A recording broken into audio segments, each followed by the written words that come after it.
Let's get this debate going. We have former U.S. Marine and war veteran Kenneth O'Keefe joining us from London, and also senior fellow at the Center for American Progress, Lawrence Korb, who joins us from Washington. Gentlemen, welcome. Lawrence Korb, first to you. Are we to conclude right now that it's not a question of if, but rather when?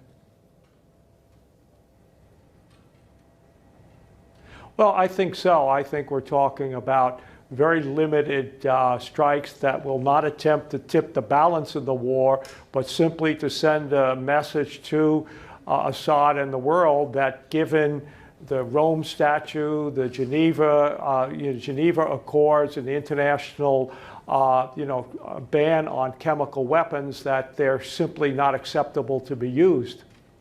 Ken O'Keefe, do you agree with that? I mean, some are saying, even U.S. lawmakers, that what Lawrence Korb there said then amounts to somewhat of a symbolic type strike, if anything.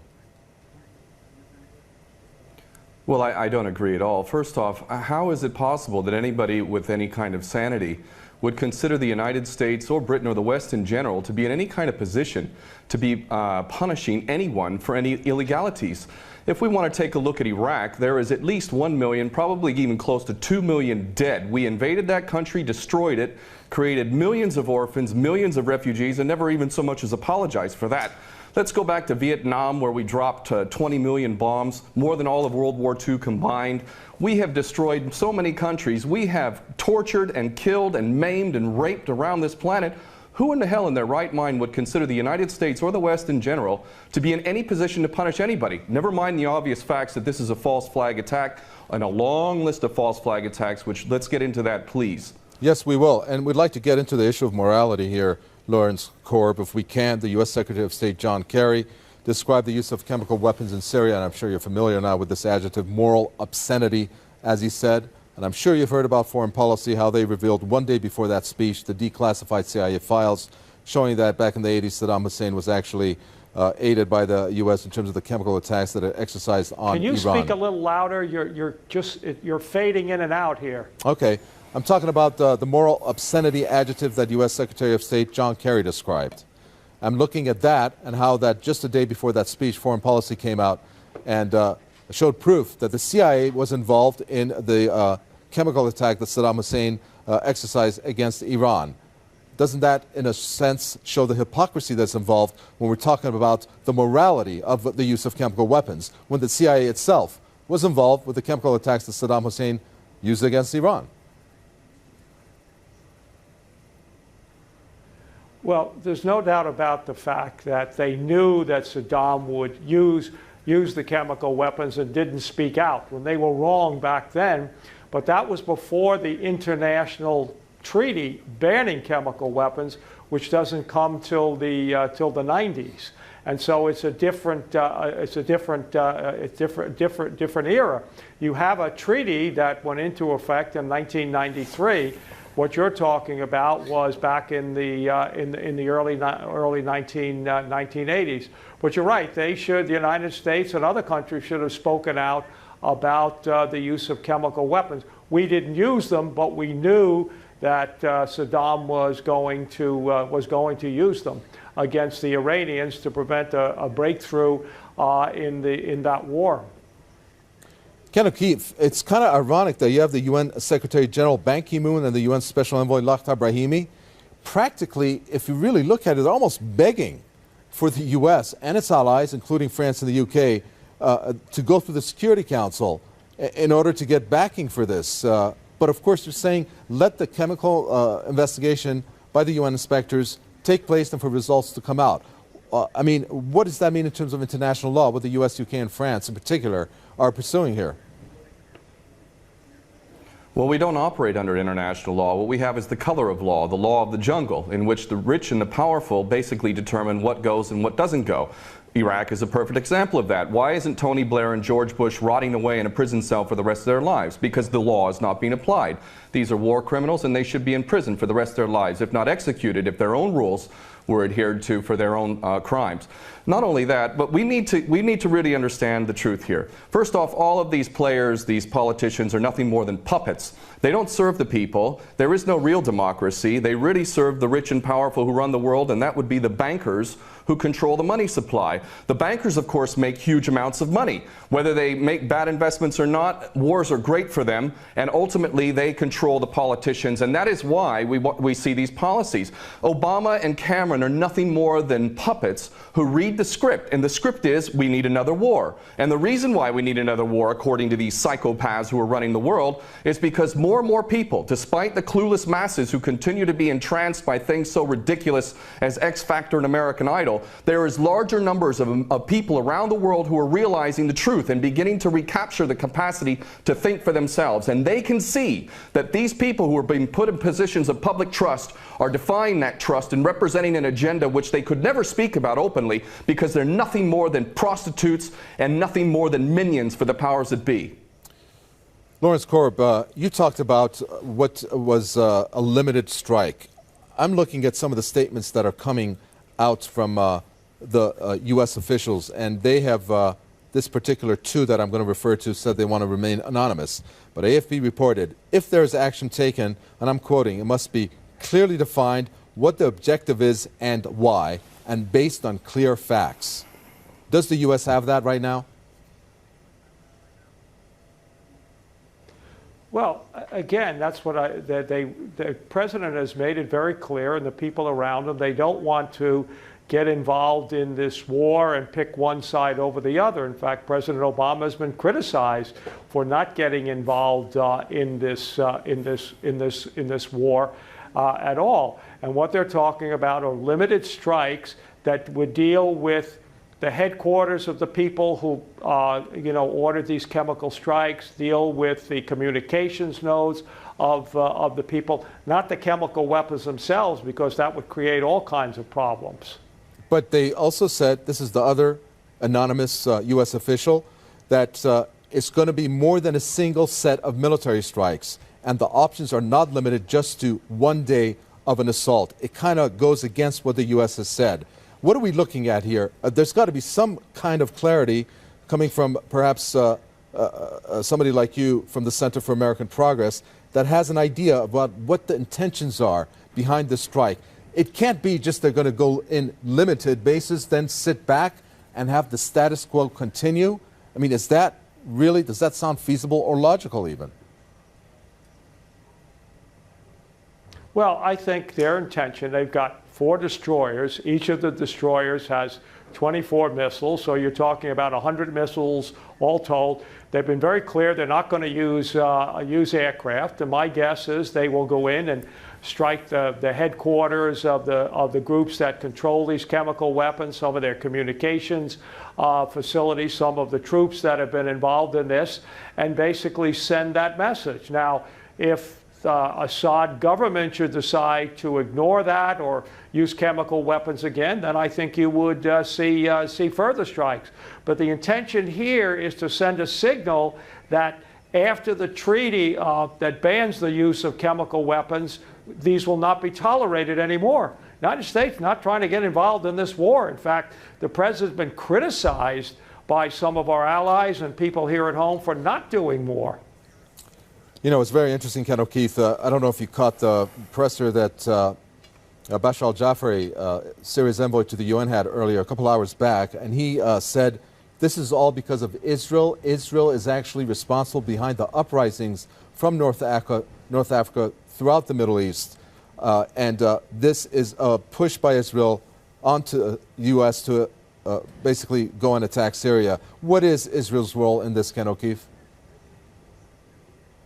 Well, the Greater Israel Project is all about destabilizing surrounding nations, ultimately in pursuit of this dream of Greater Israel from the Euphrates down to the Nile, all the way over to the Eastern Mediterranean. This is the dream of these psychopaths, and so destabilizing governments, creating sectarian strife is all part of that menu and all part of the design to create Greater Israel. So that goes that's self-evident. But I have to go back to what this gentleman is saying in Washington, D.C. about America not wanting to get involved or Obama not getting involved. What are you talking about?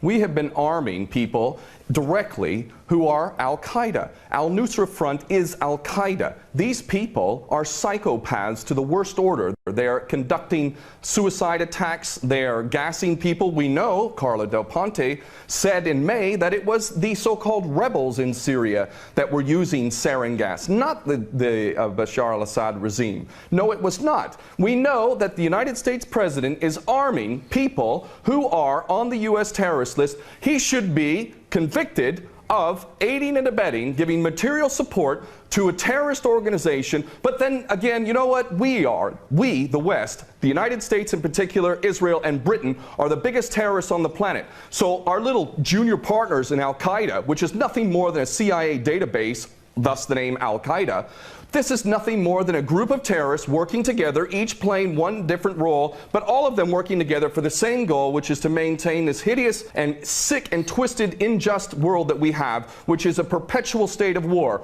Always one illusion, one boogeyman after another. But the fact is, Obama is nothing more than a puppet war criminal, just like his predecessor and every other U.S. president before him. So please don't tell people out there that the U.S. is not involved. It's directly involved, and it is arming people who are absolute psychopaths.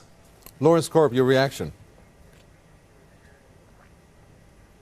Well, first of all, it's not. It's providing non-lethal aid, and it's discriminating among the groups. In fact, after the last round of chemical attacks, the United States wanted to increase the aid, but General Dempsey, the chairman of the Joint Chiefs of Staff, basically said we do not, we can't discriminate among the rebels, and so none of that equipment has gone there. So this idea that somehow, and remember, this was started in Syria, like in Tunisia, by people who are concerned about the fact that you had an authoritarian government that was basically not giving people all the rights and freedoms that people deserve. We had nothing to do with starting that. From the point of view of the United States and Israel before all of this, we were very content with the world the way that it was. Then Senator Kerry, now Secretary Kerry, actually went and visited Assad back in 2006, to try and reestablish relations. So we did not start this, did not want this to happen. But once it did, and the Assad regime cracked down on these people mercilessly, the international community began, and it's not just the United States. The Arab League, for example, is very, very concerned. The United Arab Emirates concerned. They're providing much more equipment than we are providing to those people. We want to see, and again, President Obama, about a year ago, his only statement was that using chemical weapons, because we know that Syria had them, will be crossing a red line, and they've obviously done that. Now, they're going to present their information here in the next day or so before they take military action, and then I suggest that all of the people who are claiming that it wasn't Assad sit back and take a look and find out exactly what happened. If the Assad regime had not been involved in this, why wouldn't they let the UN inspectors in right away to ascertain? They wouldn't. They waited till 4 or 5 days until the place got cleaned up. They didn't wait 4 or 5 days. That was clear of what happened. They had to get together a safety precautionary measures for the sites to be visited. Ken O'Keefe, there is this defense that the Syrian government is aptly presenting. Walid al-Muallim did that yesterday, and then we had Bashar al-Jafari today talk about how they've allowed the inspectors to go in. But it seems, and why is that? And I'm thinking further, Ken O'Keefe, don't they have intelligence? Doesn't the United States already know who is behind this? It's obvious it's not the Syrian government. Analysts have said two possibilities. One, obviously, being the insurgents who have done this, and at a very low scale, perhaps, maybe some low-ranking soldiers of the Syrian army, not carrying through orders of not using chemical weapons, but going out on their own, which they've said is a very small possibility of that. Why doesn't the U.S. want to wait, along with its allies, for the inspectors to analyze what has come out and then make an announcement based on that before they move in or attack? Because the United States has never been interested in anything. Ken O'Keefe, go ahead. Has never been interested in anything other than war. The United States is in a perpetual state of war. because the bankers control the politicians and they read the script as given to them by the banksters, and they make huge amounts of money off of this. What this gentleman is saying about the United States not wanting war, not wanting to get involved is like Iraq 2.0. It's a repeat of the same rubbish that was said, oh, we don't want war, war is a last resort. That's absolutely untrue. It's a lie. Those that are in government are nothing more than prostitutes who are carrying out the orders of those who are in charge of them, and those that are in charge want another war. And part of that is what we discussed earlier, the Greater Israel Project, to destabilize any Arab regime which might have any kind of autonomy and self-determination. Any regime in the Arab world that is not an absolute puppet cannot be tolerated. And who are the nations that we target? Those that are not puppets. We don't target those like the Saudi regime, which is the biggest human rights violator in that region. It's cutting off people's heads in public, cutting off hands. It is the most grotesque regime on the planet, and yet we give that regime weapons and it's no problem whatsoever. The duplicity and hypocrisy of the United States and the West can't even be measured. It is so enormous. And these mouthpieces, such as this gentleman in Washington, is only doing a disservice to himself and his country. And the fact is that American sons and daughters will get involved in this yet again, and these chicken hawks who are pretending to care about the Syrian people are going to be sacrificing not their own sons and daughters. I would like this man to send his sons and daughters and his grandchildren off to Syria when this turns into a greater conflict, because this is what we're flirting with, is a world war. A third world war. This is not a joke. We are flirting with a third world war on the basis that apparently we care so much about the Syrian people, just like we care so much about the Iraqi people and the Afghani people. The only people that buy this sort of stuff are either bought-off prostitutes or the dumbest of the dumb. And we're also led to believe that Assad is the dumbest idiot dictator on the planet now, isn't he? Because he invited UN inspectors to come in, and he brought them in on the very day that they come in. He decides to attack his own people 10 miles away from where the inspectors arrive. This is beyond ridiculous, and the only people that buy this, again, are bought-off prostitutes or the dumbest of the dumb. Moving on to another statement, since we're running out of time quickly. Lawrence Korb, it was interesting when Jane Carney said that this operation is not going to be about regime change in Syria. Don't you find that to be a bit odd? I mean, talk about regime change all along, and then him saying that. That has a lot of weight to it. Tell us your reaction when you heard that. Well, that's the policy. Our policy is not regime change. We were supposed to have a conference this month with the Russians to talk about, coming to some sort of accommodation with the Assad regime and the rebels. No, I mean, the United States basically does not want to get involved militarily. As I said, the president has been under tremendous pressure, both from our allies and from certain segments of the American population, like John McCain, to do more. And he hasn't. In another country, the Turks are very concerned about what happened, and the Turks are not, American puppets or anything like that. In fact, if something happens there, if the strikes take place, the Turks will be very, very supportive of it.